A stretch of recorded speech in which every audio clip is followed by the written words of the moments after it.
IPMNation.com.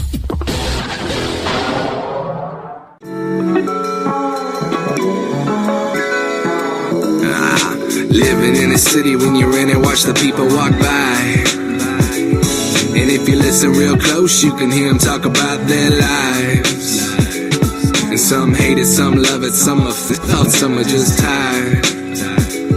These are the people in the neighborhood, they just trying to make it out right. See, she never wanna be a New Yorker, but she definitely be the... Good morning, afternoon, or evening, everybody, depending on what time you're listening to this. This is Dr. John Rich, and you've tuned in to Dr. John's Neighborhood. I have a very interesting guest today who will be coming up after this first part of the show and the commercial break in between. His name is Robert Rosenthal, and he has several books and media type things out, calling himself Short Order Dad. His mission in life at the moment is to try to encourage fathers to cook food at home for their families. So we're going to be talking with him about some recipes that he has that are easy for someone who doesn't really feel like they're very good at cooking. He's going to talk about some research that he knows of that shows that cooking at home has a lot of positive benefits.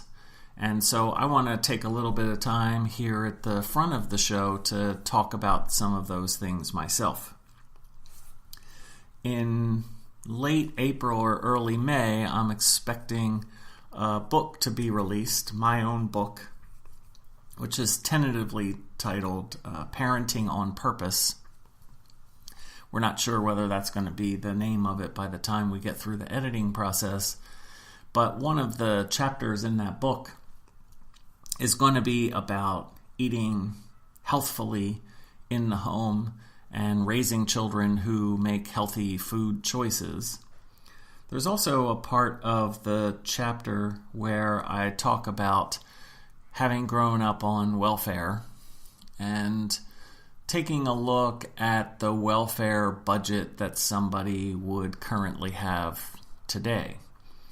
I forget what it turns out to. It's something like $107 a week. If you have a family of four and you're getting an EBT card, which is the equivalent of 20 years ago's food stamps. You have a family of four and you're getting an EBT card, it's getting loaded with the equivalent of $107 a week. So one of the things that I talk about there is that you can eat healthy even on a budget that's that strict.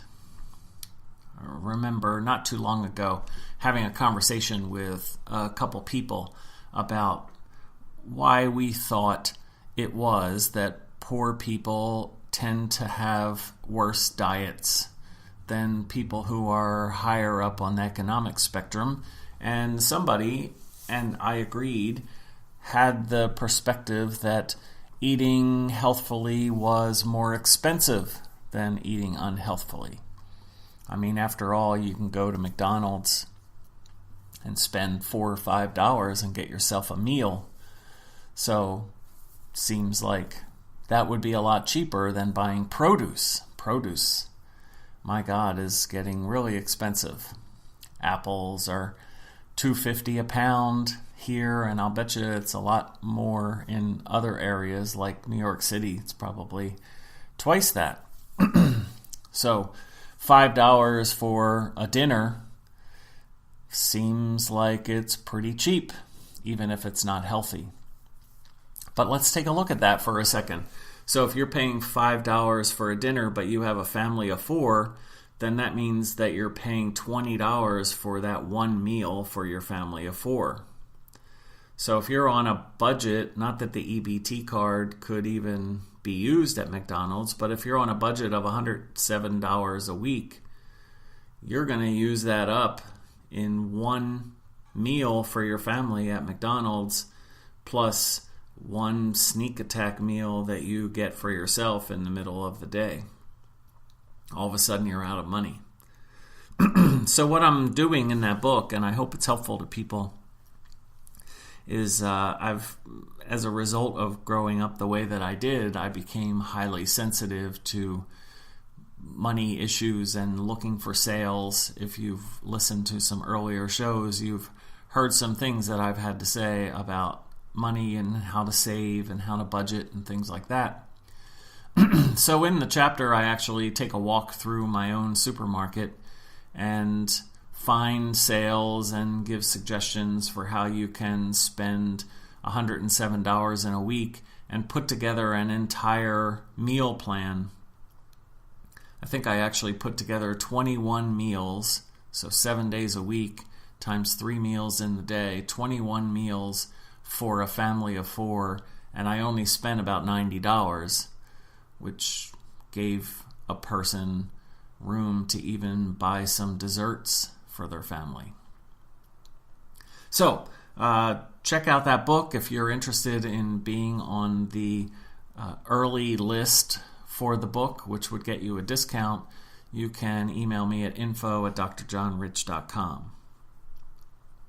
In my view of the research about why people should consider eating at home as often as possible, what I come up with is that when you go out to eat at a restaurant, the portion sizes at the restaurant are extra large.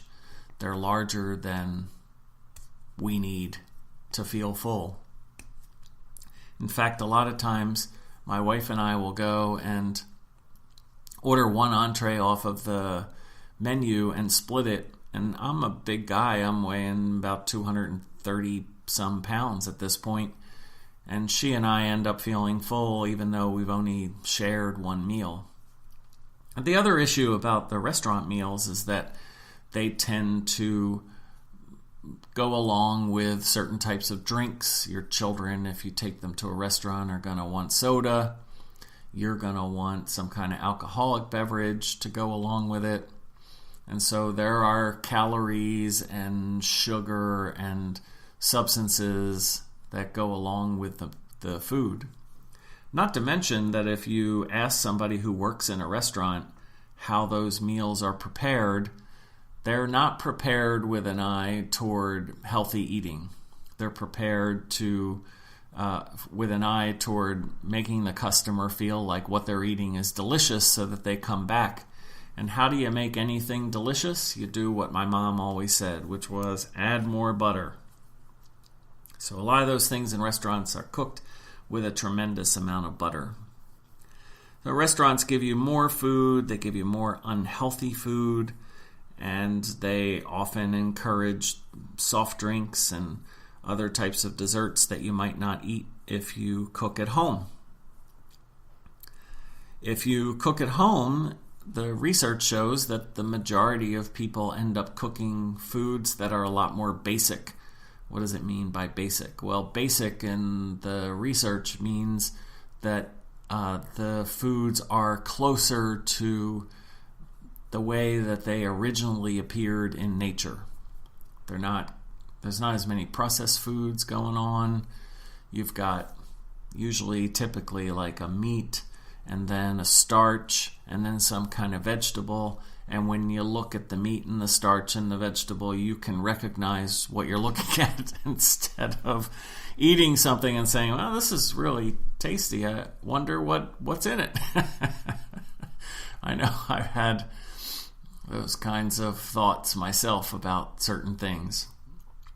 Now, I'm going to just be out front and let you know that even though I'm aware of the research on healthy eating, this is something that I have some difficulty with. I grew up without a lot of money, and so I have the typical poor person's love of the potato, which my wife finds puzzling. She grew up a little bit more comfortably. I love potatoes, and I know that most of the ways that we cook potatoes are bad for us, and yet it's just something that I really like. I like French fries, I like hash browns, I like mashed potatoes with a bunch of butter on it. If I get a baked potato, which may be the best way to have a potato if you have to have one, I put butter and sour cream on it. And, I'm almost 50 years old over here, and I probably should be making better choices than that. So I don't want to come across in this excursion that I'm making here with you as if I'm doing all these things properly, because I know there are a lot of people out there who want to eat more healthfully and they're not, and I don't want to come across as if I'm somebody who you should model yourself after.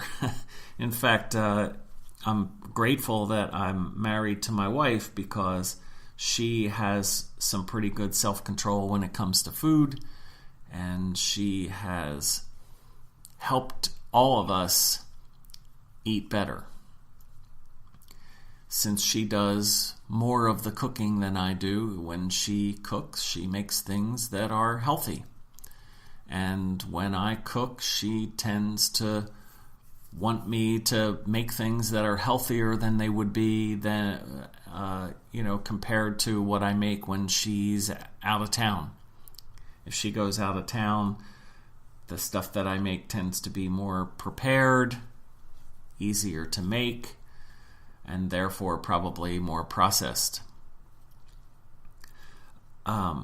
So she has been quite an influence on me, and there's some research about how you as a parent, if you're a parent, can be a positive influencer of your children when it comes to the food choices that they're going to make.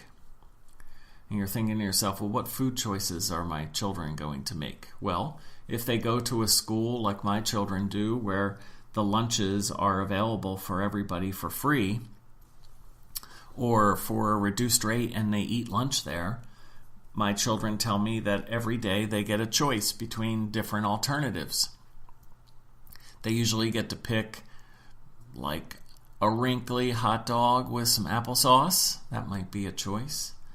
They might be able to pick a hockey puck that is masquerading as a hamburger, and some pasta salad with a bunch of mayonnaise. Incidentally, mayonnaise is another love of people who grew up without money. So imagine how great it was when I went to Amsterdam on my honeymoon and I found out that the Dutch people like to have French fries and put mayonnaise on them. French fries with mayonnaise. It's two things together that you should probably stay away from as often as possible. So how can you be a positive influence? All right, so your children are going to have to make choices when they go and choose their lunch. The other alternative that both of my children have is that they have the option to get a salad. What's interesting to me is that my younger son tells me that when he goes to the cafeteria, if he wants a salad, he actually has to go through the one line, past the wrinkly hot dogs and the hockey puck masquerading as a burger, so that he can get his drink and his utensils and things like that. And then if he wants the salad, he has to get out of that line and go to the other side of the cafeteria and stand in a separate line.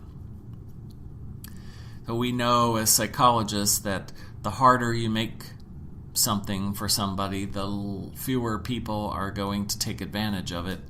And so I can't imagine that there's some Mr. Burns type figure sitting in a back office at my child's school, rubbing his hands together with glee that he's figured out a way to keep his students from eating salad at lunch. I don't think there's anything like that going on. And yet the way that it's presented and the mechanics of a person at my son's school wanting to go and get the salad is a disincentive. All right, so in addition to the choices that your child's going to have to make at school, we're also talking about the choices that your child is going to make when he or she leaves the home. whether they go to college or whether they move out on their own, all of a sudden they're independent and they can make whatever choices that they make. And the choices that they're going to tend to make over the long term are going to resemble the choices that you made for them when they lived with you. Let me say that again. The choices that they're going to make when they're outside living on their own are going to resemble the choices that you made for them when they were living at home. That's an important phrase there, that you're making food choices for your children right now. There's a lot of research that says that you really shouldn't put a lot of control and you shouldn't use shaming when you're talking about the food choices that your children are making, that instead you have the power of the purse. So unless your children have a driver's license and a lot of money to go out and buy their own food at the supermarket, chances are you or your spouse or both of you are responsible for going to the supermarket on a regular basis and bringing the groceries home. I've talked with people in my clinical life who have spoken exasperatedly. Is that a word? Exasperatedly? Have spoken in an exasperated tone about the fact that they can't get their child to stop eating potato chips. So here's the earth-shattering advice that I have. If you have a child who can't stop eating potato chips, stop buying potato chips. That's it. You don't have to buy the potato chips. And then if you don't buy the potato chips, then your son or daughter is not going to have the option to sit on the couch and eat potato chips every day. Sure, they might have access to potato chips in other places, but the concern, as I hear it, is that they're eating potato chips all the time at home. And that begs the question, why do you have potato chips in the home if it's an issue? My guess is the reason that you have potato chips in the home is because you also like potato chips. So put that all together, right? This is just kind of an analogy for parenting in general. That you're making choices for yourself. Your children, who came into this world not knowing anything, are looking to you for some guidance about how things are supposed to be done. And what they're noticing is that one of the things that makes life great is that every day you have some potato chips. So it's no wonder that your children are eating potato chips, because you're buying the potato chips, you're eating the potato chips, and so they're just taking your cue. Your children are like mirror images of yourself. And I've discovered this in my own life, that some of the ways that my sons handle stress, for example, I can recognize myself in their behaviors. And I know that I've influenced them to maybe handle things in a way that's not the way I would have liked them to handle themselves. Yet on the other hand, there are some things about myself when I was growing up, and I knew that those were flaws, and so I've tried very hard with my children to reflect behaviors that may not have felt natural when I was reflecting them, with the idea that my children don't know the way I used to be. My children never knew that when I was in middle school that I was relatively timid, and that's why I had problems with bullying, because I was an easy target. Instead, I made sure that when there were times that required me to be courageous or to speak up, in spite of the fact that my upbringing had made me feel nervous about confrontation, I felt like it was important to have those confrontations, especially if my children were watching, so that they would find out what I needed to find out long ago, that the majority of times that you step up and act on a confrontation that you feel needs to happen, the response that you get from the other person is not nearly as bad as you were fearing. So, maybe it's not potato chips. Maybe it's candy. Maybe it's who knows what, sugared cereals. And you're thinking, oh man, why can't I get my children to stop eating sugared cereals? Well, you could get your children to stop eating sugared cereals if there were no sugared cereals in the house. So parents are responsible for modeling healthy food choices, which again is a flaw of mine, but a strength of my wife's. So I always tell them, if you want to see how you're supposed to eat, watch your mom. I recognize that that's not as strong as if the two of us were both doing it. And so I try very hard to model healthy choices when I can. I guess I could on a more frequent basis, but I certainly do it more because I'm married to my wife than I would if I was living on my own. I guarantee that. So as a parent, you're modeling healthy choices for your children. You're moderating what it is that they eat. You're helping them in a positive tone to reflect on the food choices that are available. When I go to the supermarket, my children will sometimes ask me if they can buy something that I know isn't healthy. And there are times where I let them do it. And then there are other times where we talk about whether that's a wise choice and whether there's something else that could be bought that would satisfy the urge that they're having. Sometimes we take a look at the packaging and have a conversation about how the packaging is manipulative, especially of children. If you look at the sugared cereals, they often have some kind of animated figure, like the Trix Rabbit or Captain Crunch or Boo Berry, whatever. I don't know why anyone would want to buy a cereal from a ghost, but you've got these animated figures that are very colorful, they attract the eye, and people make the assumption that they're going to taste good. In fact, they do taste good. We're drawn biologically to high-fat and high-sugar foods because they give us immediate energy, so that if we're ever attacked by a lion or a predator out in the wild, we'll be able to more successfully run away and not be eaten alive.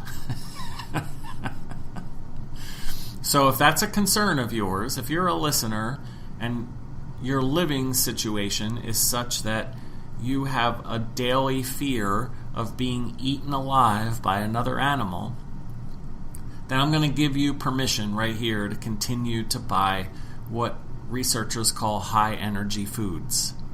Eat all the potatoes and all the sugared cereals and all the starches that you want, because you never know when you might make a turn around the bend and you'll be faced with some kind of animal that wants to eat you alive and you need to be able to run. My guess is that the vast majority of the people that are listening to this show are in the lucky situation in history to have been born at a time when most people don't have to worry about being eaten alive. If you ever needed something to be grateful for, there it is. You don't have to worry about being eaten alive. And so even though we're biologically designed to like those high-energy foods, we all know that they're not good for us. We all know that fruits and vegetables are better than fried chicken and potatoes. Which one is more satisfying while you're eating it? For a lot of us, probably the fried chicken and the potatoes. But which one is more satisfying in terms of living a high quality and perhaps longer life? Of course, the fruits and the vegetables. So we model good behaviors for our children. We moderate what they're eating and how they're thinking about food through conversation. and we're just helping them to eat healthy by having the control over what kinds of foods are in the house.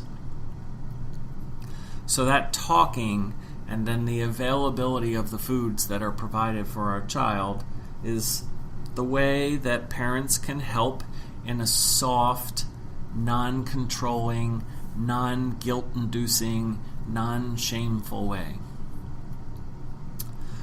So, all that's kind of a lead-in to our guest Robert Rosenthal. He calls himself Short Order Dad. It's going to be a great conversation, and we'll hook up with him after this short commercial break. Talk to you in a minute. 10 years ago, the energy market was deregulated. This opened the market to new suppliers. Ambit Energy is one of those suppliers. Go to ipmnation.ambitrabbit.com and see how you can not only get free energy by switching to Ambit, you can also earn travel reward points while lowering your utility bills. Learn more by going to ipmnation.ambitrabbit.com. Start saving today. IPM Nation is proud to be sponsored by Uptown Auto Repair, located in Manchester, New Hampshire at 578 Mast Road. Phone number is 603-625-8026. Have you ever heard of a mechanic that guarantees their work? Well, now you have with Uptown Auto Repair, 603-625-8026. IPMNation.com. And we're back. Thanks for sticking with us through the commercial. I have with us our guest for this week. His name is Robert Rosenthal, a.k.a. the Short Order Dad. Mr. Rosenthal, say hi. Hi, everybody, and hi to you, Dr. Rich. Glad to be here. All right, thanks. I'm happy to have you here. I think that what you're going to be talking about is pretty important. As you know, I write about parenting on my website, and the stuff that Short Order Dad is going to be talking about has to do with all the reasons that parents should consider cooking at home and having meals at home, the connections that can come as a result, and just the joy of cooking that a person can experience. So can you just talk about your work? What Short Order Dad? That's the name of your book, right? It is both the name of my book and the name, I suppose, of my brand, if you will. Okay. I go by Short Order Dad, and I'll explain why in a minute. Yeah. Pretty much anywhere in the world that you could find me, and because of social media, for example. Short Order Dad on Facebook, on Twitter, on Instagram. But yeah, the name of the book is Short Order Dad, One Guy's Guide to Making Food Fun and Hassle-Free, and it's based on my experience of being the guy who, makes all the meals for the family at home. You make all the meals for the family? I really do, John. My wife and I both work in a professional capacity. She's full-time working woman, as many of the women in this country are. 70% of all the mothers in this country are in the workforce in one way or the other. So when it came to the distribution of labor, as a guy who's had a love affair with food since I've been breastfed, to be honest with you, I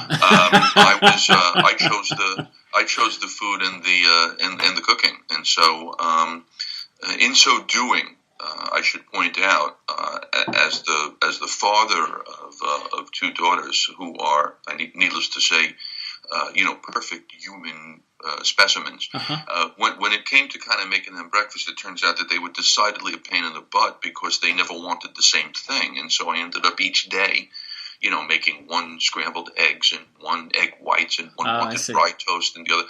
So eventually I look at these, my daughters, it's like after doing it for years, and I go, what do I look like, a short order cook? And they said, yeah, you're a Short Order Dad.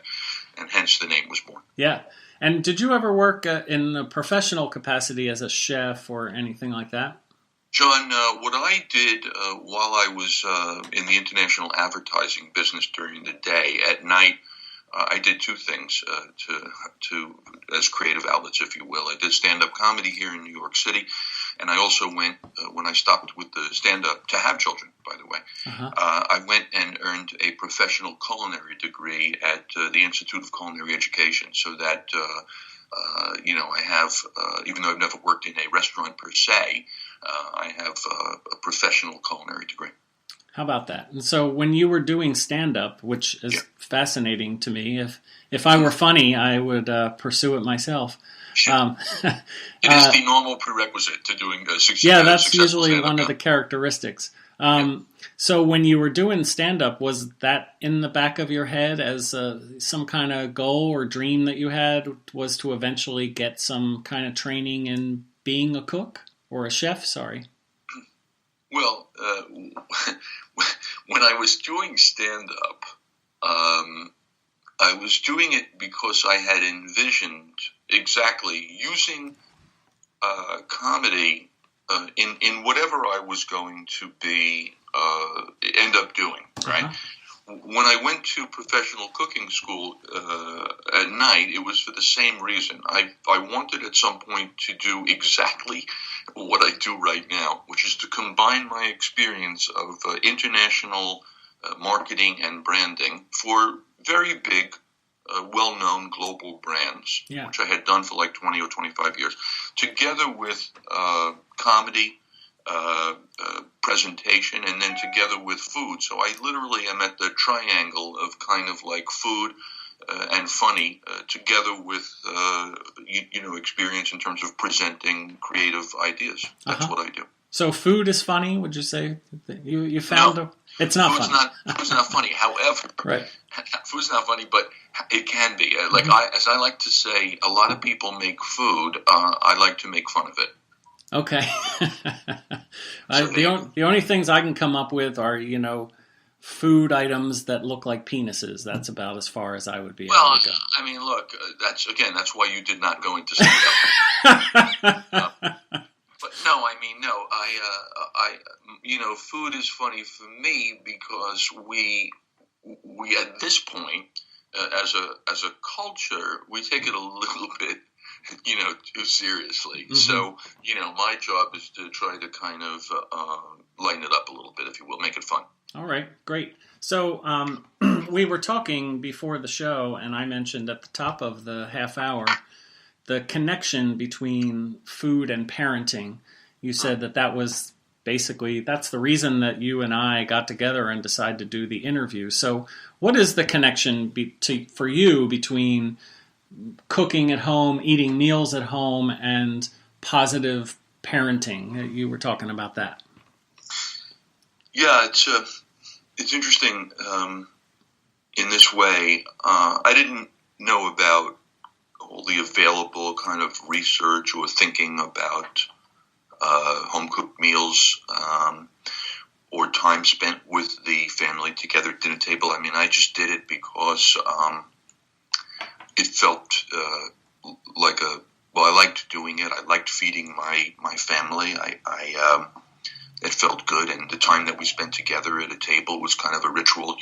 We both come home from work and sit down with our kids who were, home from school and have dinner, or even the breakfast, was something that I liked to give my daughters something good to eat before they started their day. So I didn't really know that there was like a thinking about this, or that there was a definitive kind of benefit, other than that it felt like a good and right thing to do. Yeah. But what I would say in answer to your question specifically is my surprise more recently when I discovered that because there are so many more women now working, than ever before. I think it's about 70% of mothers in this country are in the workforce in some capacity.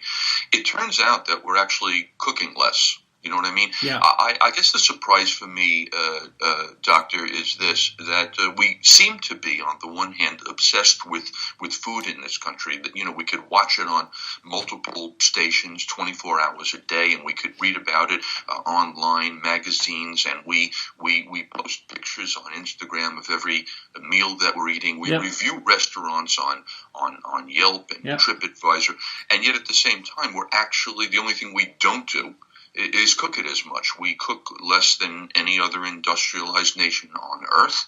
And last year, for the first time in history, more money was spent on going out to eat and drink than on groceries. And so that's the issue. The question that I think that you would ask me is, so what?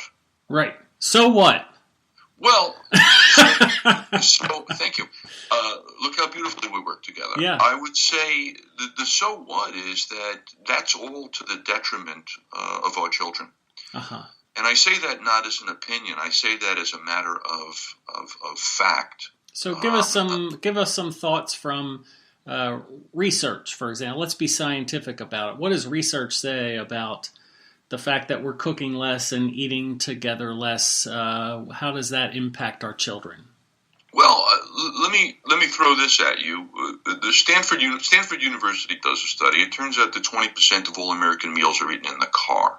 All right, so that's one. Wow. And again, we've all done it, but I guess I was kind of 20% of American meals eaten in the car, not so good. Yeah. It turns out that that Americans consume more packaged food than fresh food. I mean, that's just a fact. It turns out that the CDC, the Center for Disease Control, will tell you that more than 1/3 of American kids are eating fast food every day. And then, I assume kind of a related fact here, obesity rates in this country in adults and in children have tripled over the past 20, 30 years. 70% of Americans are either overweight or obese. So we're not eating all that well. The bigger issue is, though, the other side to that is that studies will demonstrate that when we cook family dinners regularly at home, the ingredients we cook with are going to be healthier. The portion size are better controlled. Kids end up eating more fruits and vegetables. They end up having more vitamins. They end up with more micronutrients. They eat fewer fried foods, fewer soft drinks. They're less likely to become obese. So you go, at minimum, from the standpoint of where you eat, away versus home, nutritional benefits at home are incontrovertibly clear and beneficial. But I guess when I looked a little bit further, right, it wasn't just that I think really opened my eyes to the value of the home cooking. It's that research will also show you that the connection, as you will, the conversation that we have at dinner time leads to some other benefits which were surprising to me. For example, dinner time conversation leads to larger vocabularies for young children than even reading aloud to them. Family dinners affect academic performance. They predict higher achievement levels in school. Studies have shown that regular family dinners lead to a reduction in smoking, drinking, and eating disorders and problems in school. And then finally, and this is, anybody who has adolescents will tell you this one's going to be an eye-opener. Mm-hmm. Studies have even shown that these kind of mealtime get-togethers produce positive moods. Oh, sorry about that. That's produce okay. Positive moods in adolescence. Kids who eat dinner with their parents experience less stress, have a better relationship with their parents, a better relationship with their peers. So the benefits are so clear and conclusive that I felt kind of compelled to report on it. So you make it sound like the ways that we interact with our children actually impact our children into the future. That's remarkable. Well, that's not the surprise. I think the surprise to me, anyway, was how important that interaction is at home over meals. Yeah, right. Yeah, we were talking before the show about how in my family, our observation is, so we have some rules about when we're eating, which include no technology at the table, and, we try to have conversation. But we have found that when we're eating at home, and this a little bit goes against what you're saying, but I think that you probably have some rules that you could give us or strategies that you could give us for how to eat at home to get those benefits, that our meal around the dinner table at the house might only last about a half hour, but when we go out to eat, we might be together for an hour or an hour and a half.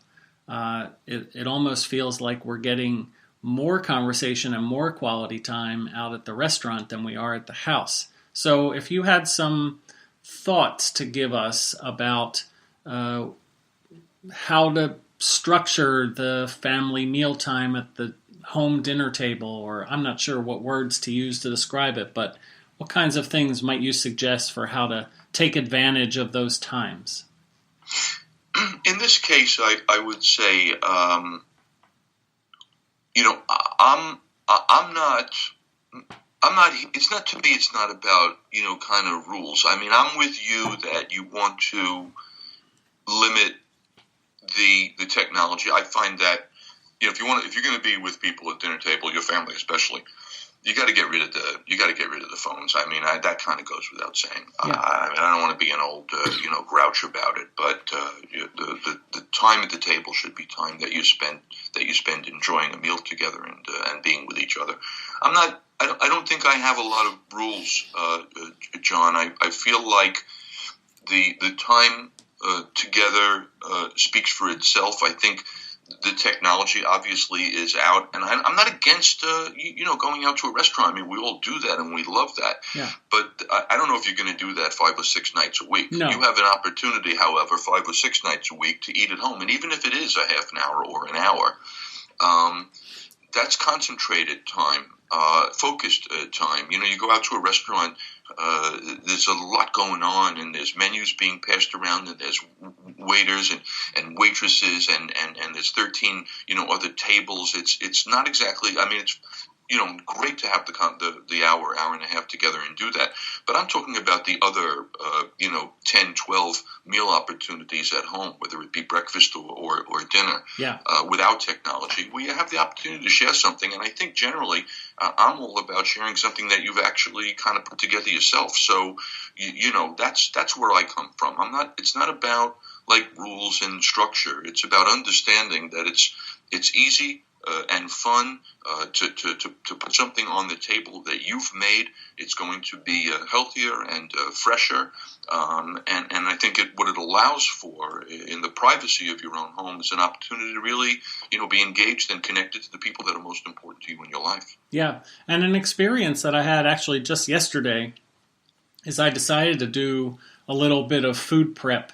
And it may be inspired by the fact that I knew we were going to have this conversation. It maybe popped into my head when it might not have otherwise. So I made some hummus by myself for the first time. And then good. I also made some cookies. And Nice. I feel like when I've decided to set aside the time to cook some food, first of all, I'm not scrambling to answer every goddamn text message that I get or every Twitter follow or whatever. I'm actually setting aside that time and I'm just focused on what I'm doing. And that's kind of meditative. And then when people come home and I see them eat it and enjoy it, there's just kind of a feeling like I've given some love to my family. So I do enjoy it for that reason. Well, I don't think there's any question about that at all. Once you've had the experience of putting something together and putting it into your family's mouth and seeing them enjoying, that's a real super gratifying feeling. There's no question about that. And anybody that grew up with kind of like parents or grandparents even that cooked and fed. I mean, there are cultures around the world, and I think of the Italians. The table to them, means everything. Putting together a meal that you share with the family is a significant part of their cultural and part of what knits families and generations together. And so I'm all for it. I don't know if hummus and cookies is the standard American meal, but no.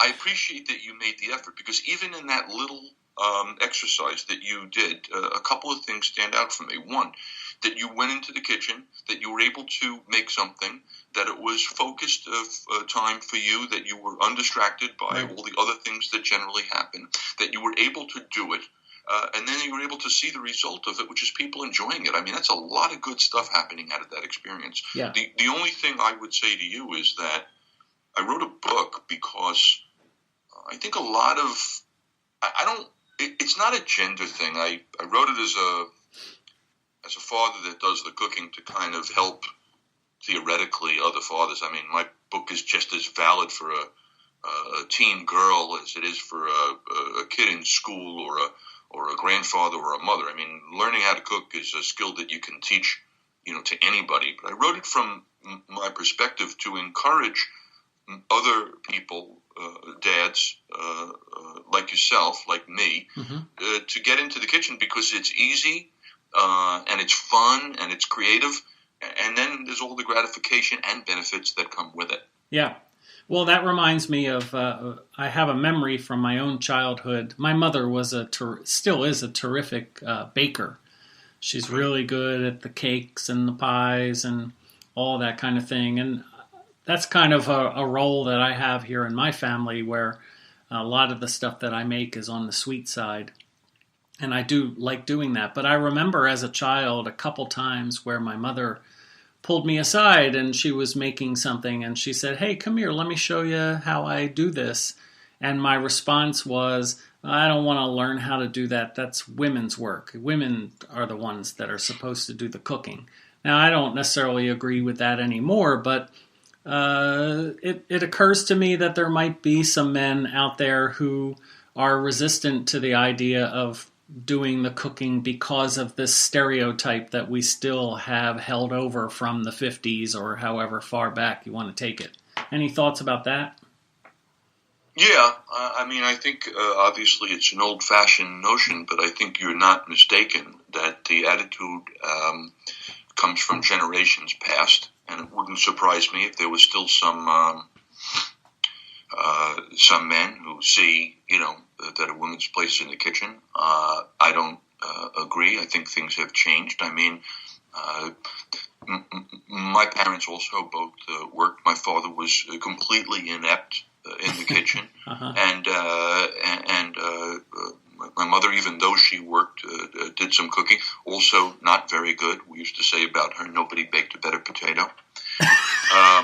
And my father was such a mess in the kitchen. It didn't matter because I never actually. I only saw him make something once or twice. But even he would make toast, and he would open up a can of sardines. This is the extent of his cooking, right? Yeah. It was toast and butter and sardines, and even that he screwed up because he put ice cold butter on the toast and shredded it to pieces before the sardines ever made it onto it. So I kind of had to learn if I wanted to eat well. I learned on my own. Now you can either, if you're lucky, you have a grandparent. In my case, and I did. But in my case, most of my learning came from watching, in those days, cooking shows on TV.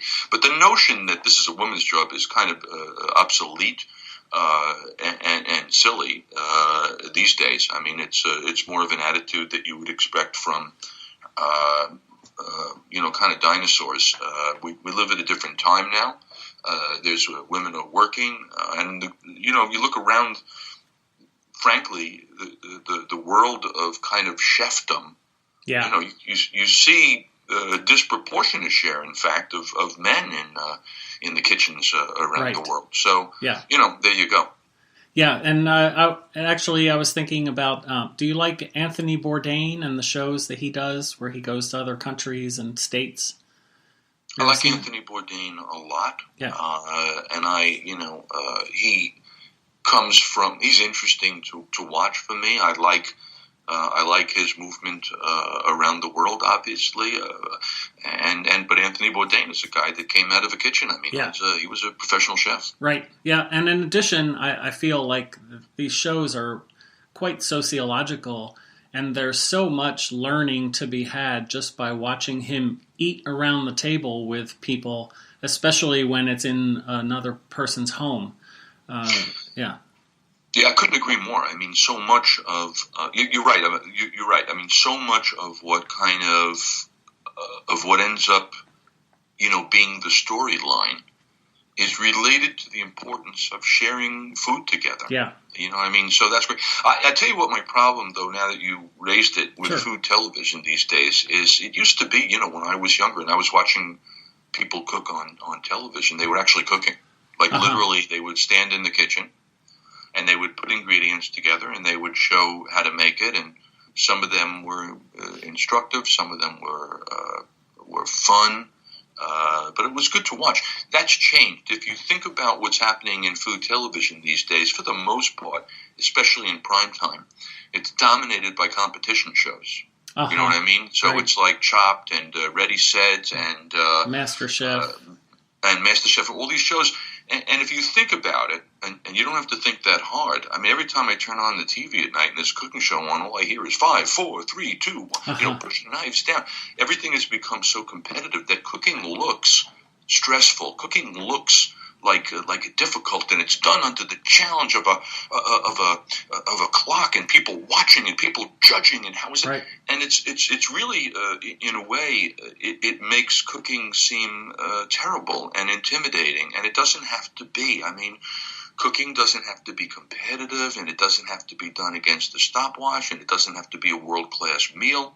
I can go into the kitchen and if I can make a meal with 2 ingredients, John, I will. I mean, you don't have to be a brain surgeon to be able to have 4 or 5, kind of like standout dishes that your kids at some point, or your spouse or your partner, will end up going, hey, can you do those chicken thighs again? Do you know what I'm saying? I mean, that's why I wrote a book. So seriously, I wrote a book to just, I'm not even pushing or pitching. I'm just telling you that it's all based on the conversation that we are having, which is that I show people what I learned in cooking school so that they don't have to go.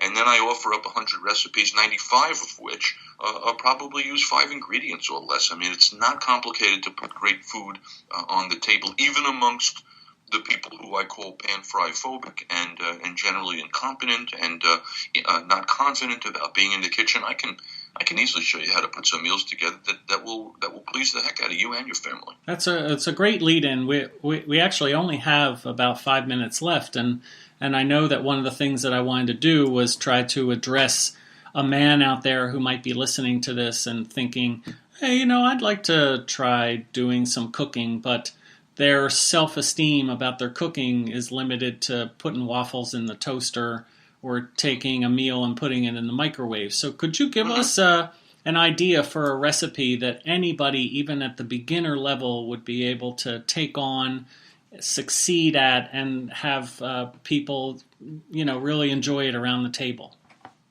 Yeah, sure. I don't see why not. We can do it kind of by category. Okay. Like, for example, breakfast. I mean, if we assume that a guy can scramble some eggs, I'm big on kind of using leftovers. So by which I mean that, if I have some vegetables or potatoes but especially vegetables and potatoes from the night before. Yeah. I'll chop them up and you put them into a pan with some oil and you heat them up. Yeah. And then you throw in your beaten eggs and you toss that around, and all of a sudden you have a way more interesting kind of omelet. So if I have some spinach or some broccoli or some potatoes, I'll put that in. But that's kind of like an easy breakfast thing to do. But I think here's a better one. I'm big on kind of chicken thighs. I'm big on chicken thighs because I find them, especially for people that don't have an awful lot of experience in the kitchen, I find them virtually indestructible. By which I mean that, like, you don't have to be a genius. Here's 2 ingredients. I'll give you 2 ingredient recipes with chicken thighs, and then all of a sudden people are going to be asking you for chicken thighs. I would get them, first and foremost, you can get them chicken thighs either way, John. You can go on the bone with the skin, which is great, or you can go kind of boneless and skinless, which is fine as well. But the on the bone with the skin is a little bit more indestructible. And I'll just hit them up with like my favorite flavor. You have a favorite kind of flavor, John? Italian or Asian or Mexican? I like a little bit of a kick. Okay, great, perfect. Here's what you're going to want to do, right? You take some what's called two ingredients. I'll give you. One is called ancho chili powder. All right. So it's not super spicy. It's got a slight hit to it. I mean, kids can eat it because it's one of those chilies that has a lot of flavor without a lot of heat. And then another thing you may want to pick up is smoked paprika. They also call it by its Spanish name, pimentón.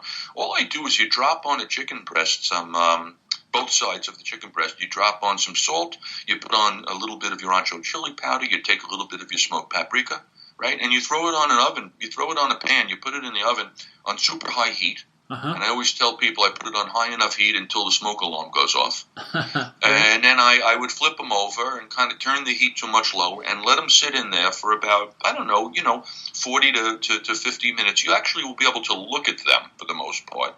And when they look like brown and crispy and fantastic, they're ready. I mean, so that's one thing. I do a lot of chicken thighs. And if you don't want or don't have, anchovies you can get in any store, supermarket. You can get regular chili powder. I will use just seasoned salt on chicken thighs is great.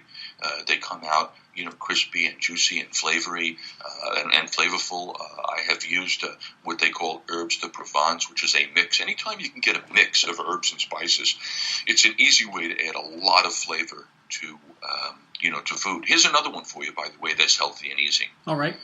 You buy white meat chicken breasts. Now, those of us that cook are never impressed with the chicken breast because by definition it has a whole lot less flavor than the other cuts. But that said, whether you're a grill master or you take the game into the kitchen on any old pan or a grill pan or a saute pan or whatever you want to call it, I would season up some chicken breasts with nothing. Pound them, by the way.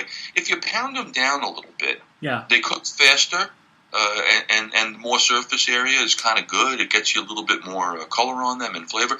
I just hit them up with a little salt, and I put them into a hot pan that I have some lubrication in, which is some kind of oil or olive oil. And you cook them for 2.5, 3 minutes or whatever it takes on both sides. And when they come out, John, I would squeeze some lemon on them. Mm-hmm.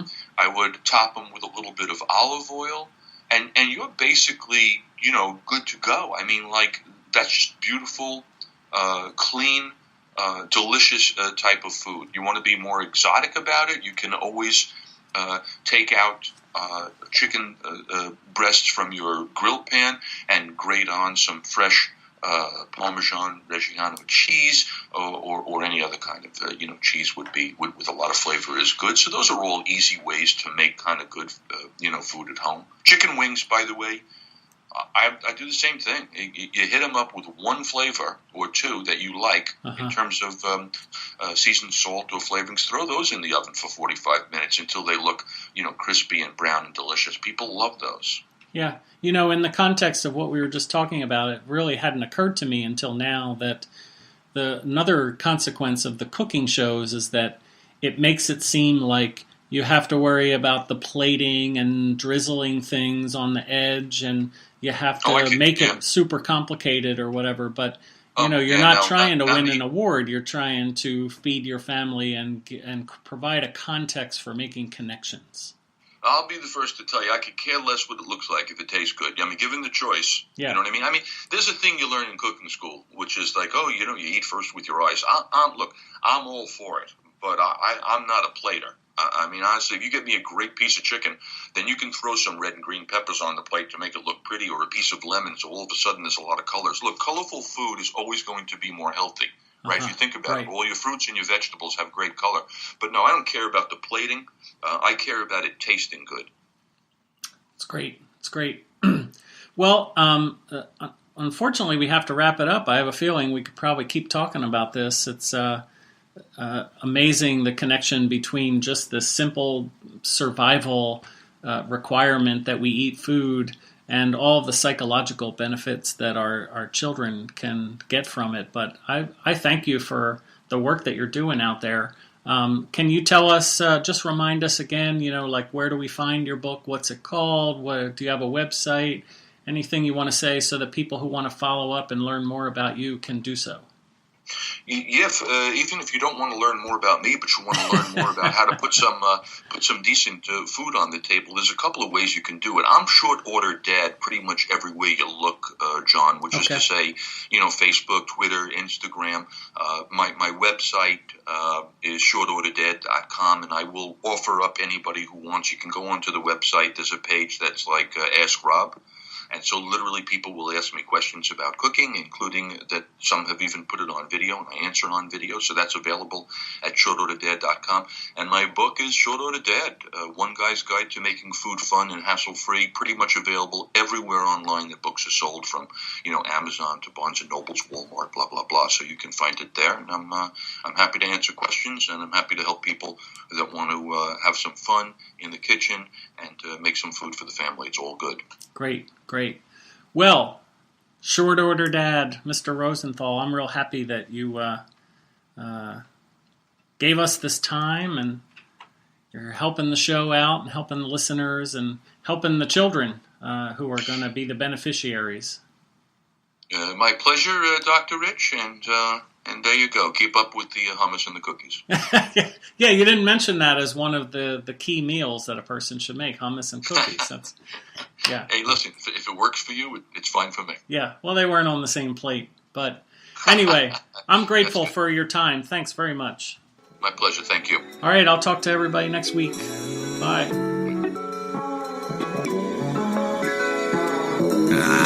Living in a city, when you're in it, watch the people walk by. And if you listen real close, you can hear them talk about their lives. And some hate it, some love it, some are felt, some are just tired. These are the people in the neighborhood, they just trying to make it out right. See, she never wanna be a new IPMNation.com.